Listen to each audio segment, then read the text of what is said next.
Lewis is at the Ontario airport with the details. Omar. Glenn and Sam, I can tell you that FBI Director Kash Patel compared the former Olympic snowboarder Ryan Wedding to notorious drug kingpins like El Chapo and Pablo Escobar. Wedding is now facing federal allegations tied to violent crimes and the operations of a major international cocaine trafficking ring. Want to take you to the video as he was brought right here to the Ontario International Airport today. The 44-year-old was escorted off the plane by law enforcement agents. He was arrested last night in Mexico City. Wedding, who represented Canada in snowboarding at the 2002 Winter Olympics in Salt Lake City, was wanted on federal charges tied to an alleged transnational drug trafficking organization. Prosecutors in Los Angeles have alleged the group routinely moved hundreds of kilograms of cocaine from Colombia through Mexico and Southern California into Canada using stash houses and long-haul semi-trucks. Ryan Wedding's organization allegedly shipped a total of 60 tons of cocaine through Southern California using violence during those operations, according to investigators, including multiple murders. FBI Director Kash Patel says Wedding is a member of the Sinaloa cartel and was added to the FBI's 10 most wanted list in March of last year with a reward that later climbed to $15 million. He is believed to have been hiding in Mexico for over a decade and has been wanted on those federal charges since 2024. Just to tell you how bad of a guy Ryan Wedding is, he went from an Olympic snowboarder to the largest narco trafficker in modern times. He is a modern-day El Chapo. He is a modern-day Pablo Escobar. Here we are today, bringing him to justice for trafficking hundreds of kilos of cocaine and also for the murder of innocent civilians. This has been a coordinated, intelligence-driven investigation into Wedding's global drug trafficking organization, which used Los Angeles as its primary point of distribution.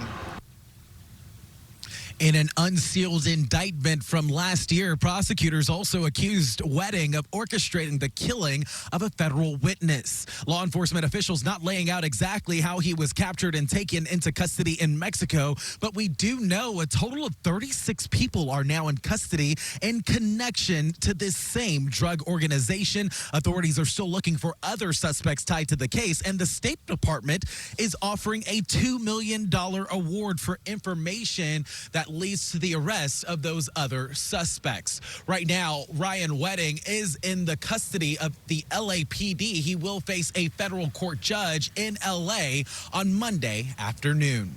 That is the latest for now. Here live from Ontario this afternoon, I'm Omar Lewis. We'll send it back to you in Hollywood. Omar, thank you. A local charity director has been arrested for allegedly stealing millions of dollars slated to help the homeless. Authorities say that he enjoyed a lavish lifestyle instead. KTLA5's Corrine Winter live in the newsroom with the details. Corrine? The Homelessness Fraud and Corruption Task Force announcing this arrest today. Officials say that the executive director at the center of this case misused taxpayer funds intended to help some of LA's most needy individuals. He's accused of living the high life to the tune of $23 million instead of using public and taxpayer funds to help the homeless.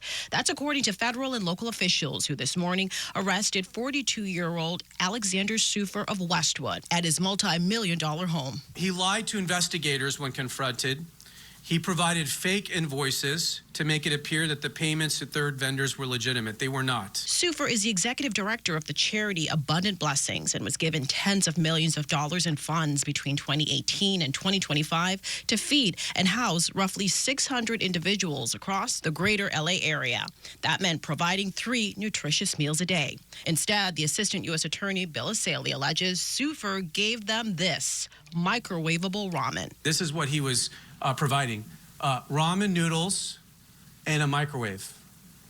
And he was pocketing the rest of the money. The money was not intended for ramen noodles to be microwaved and fed to the homeless. He was supposed to provide nutritious meals. He pocketed the rest of the money. He probably spent $100 you see in that picture, and he pocketed the rest of the money. Investigators provided photos of some of the high-priced items Sufer got for himself and family, including the purchase of a $7 million Westwood home, a $125,000 Range Rover, luxury vacation trips to places like Hawaii and Florida. Other expenses included private school tuition for his kids and a nearly $500,000 vacation home in Greece.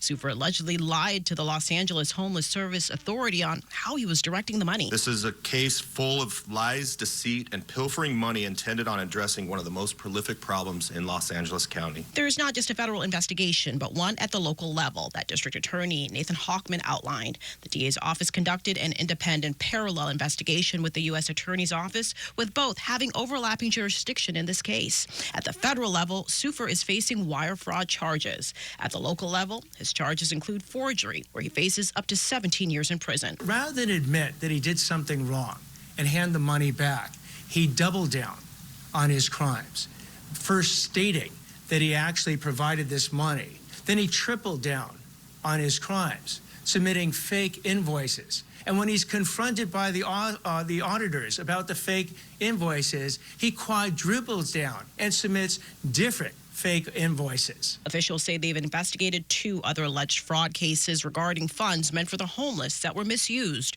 with these defendants also facing steep charges. We have reached out to the Los Angeles Homeless Service Authority for comment. We'll let you know if they respond. Meantime, Sufer is expected to make an initial court appearance in Santa Ana this afternoon. That's the latest in the newsroom. I'm Corrine Winter. Sam and Glenn, back to you in the studio. All right, thank you, Corrine. A Glendale firefighter accused of killing his wife is due in court today. 45-year-old Andrew Jimenez is accused of bludgeoning his wife, LA Unified teacher Myra Jimenez, to death with an axe. Her body was found Wednesday morning inside their home in North Hollywood. Andrew Jimenez has been placed on administrative leave. He was booked on suspicion of murder and is being held on $2 million bail. A motive is under investigation. The victim's loved ones are planning a candlelight vigil for 5:30 tonight at Wilshire Park Elementary in Koreatown. In the city of Orange, one person is dead, another injured after a car slammed into a pole and split in half following an early morning pursuit. KTLA's Orange County Bureau Chief Chip Yost joins us live with more on this developing story. Hi, Chip. Yeah, hello there. That crash happened just about a block or so from Chalk Children's Hospital. Now, they've cleaned up this scene, but it was a nasty crash. Let's show you some video from a little bit earlier. You're going to see a white BMW. It is split in half. That BMW hit a pole here on La Vida near Batavia and split in half. There were 2 people in the car. A man was driving, according to police. There was a woman who was a passenger. It appears the woman was killed instantly. Now, there are some apartments and homes right by here where this crash happened. We talked to one man who said he was the first resident out here when that crash happened. It happened about 3 in the morning. He said he heard it, ran out here, and he said had officers who were on scene, it seems like immediately, not acted as quickly as they did, the driver of that car would probably be dead too. Did you initially realize that the car had split in 2 because it was kind of... No, not at all. All I saw was flames, and I said, oh, my God, they're going to burn to death. If that officer wouldn't have been here, they would have, or if he would have took longer just staring at the car, both of those people would have, besides the one that was deceased, that other man would have just burned to death, and my first reaction was to help. Oh, so they got him out of there just in time? Yes. Luckily, they had extinguishers, and they took out the flame, and yeah, they pulled him out and handcuffed him immediately, as they should. Now, the California Highway Patrol says officers were in pursuit of that car at some point earlier before the crash, but they said the pursuit was terminated before the crash happened. As for that driver, he was taken to the hospital for minor injuries and was expected to be booked on suspicion of driving under the influence. We don't know the name of that driver or the woman killed in the crash as of yet. For now, reporting here in Orange, I'm Chip Yost, KTLA 5 News. All right, thank you, Chip.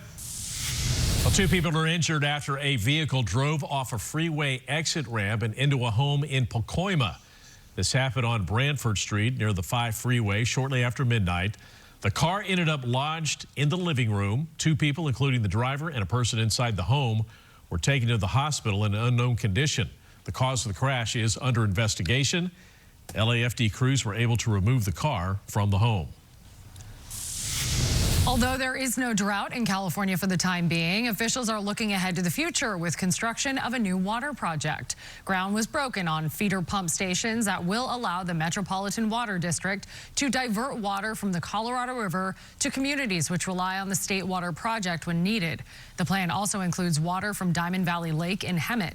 The project is expected to be completed in 2029. More of your top stories are coming up next. It's a popular Korean dish, and a new study says it's good for your immune system. We'll explain in Health Smart.